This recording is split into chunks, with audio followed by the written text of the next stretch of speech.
If you're a parent of a late talker, you've probably gotten a lot of advice and heard a lot of assumptions about late talkers. So let's bust the 7 most common myths about late talkers.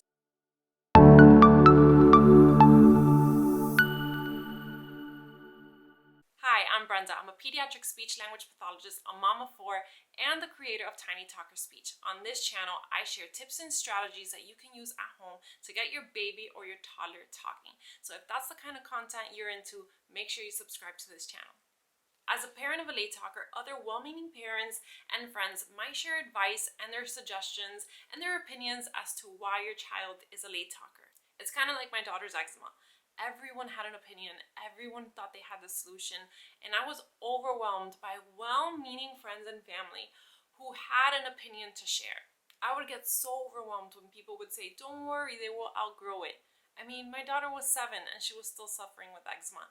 Maybe she would outgrow it, but what about the current moment? Currently, she was suffering. Anyway, you may have heard different stories, different experiences, and different assumptions, and you might be wondering, what is true and what is not? So let's talk about it. Myth number 1, your child understands language, so they don't have a language delay. This is false. A child might be able to understand language but not be able to speak language. This is a sign of an expressive language delay. Receptive skills, which is the ability to understand language, and expressive skills, which is the ability to use language, are 2 different skill sets. A child might not have difficulty with receptive skills, but might have difficulty with expressive skills. Myth number 2, your child doesn't have a language delay, they are just lazy. This is false. Believe me when I say if children could, they would. It's much easier to just say what you want rather than point and try to get someone to guess and understand what you're trying to say without words. Talking can be hard. It might come easy to you and I, so we kind of forget how difficult it can be for toddlers. They're still learning. Myth number 3, it's normal for boys to talk late. This is false. Boys are not late talkers. They talk later than girls. There's a difference. Research shows that boys talk about 2 months later than girls. This does not mean that they're late talkers. They are still expected to meet their milestones. When milestones are set, these numbers are based off of data from boys and girls. So for example, at 18 months, a child is expected to have between 10 and 50 words. There might be more girls closer to the 50-word mark, and there might be more boys closer to the 10-word mark, but boys are still expected to fall within this range. Myth number 4, late talkers run in the family. This is false. I often hear, his dad didn't talk until he was 4. This is a false assumption. Although, if the child had a family member who had a language delay, it does put the child at a slightly higher risk of a language delay. We still need to investigate why this child is delayed. Any signs of a language delay warrants an investigation. Although the family member who had a language delay may have turned out fine without help, that doesn't mean that it will be the same case scenario for this child. Myth number 5, their older sibling talks for them, so they don't need to talk. This is false. Research shows that the language development between the first, second, and last born children are very similar in rate.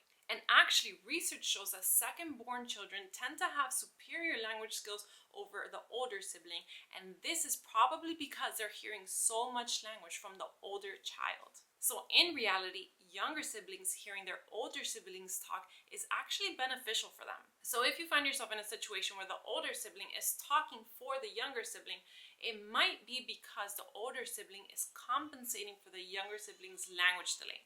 Myth number 6, they have a language delay because they are being exposed to 2 different languages. There is so much research out there that debunks this myth. Monolingual and bilingual children have shown to meet developmental milestones right around the same rate. There are so many benefits in being bilingual. Here are just a few. Delays diseases like Alzheimer's, improves problem-solving abilities, improves multitasking abilities, and improves memory skills. Parents, just remember this, model and speak a language only if you feel comfortable speaking it. Because if you model incorrect grammar to your child, then they're going to be learning incorrect grammar, and we don't want that to happen.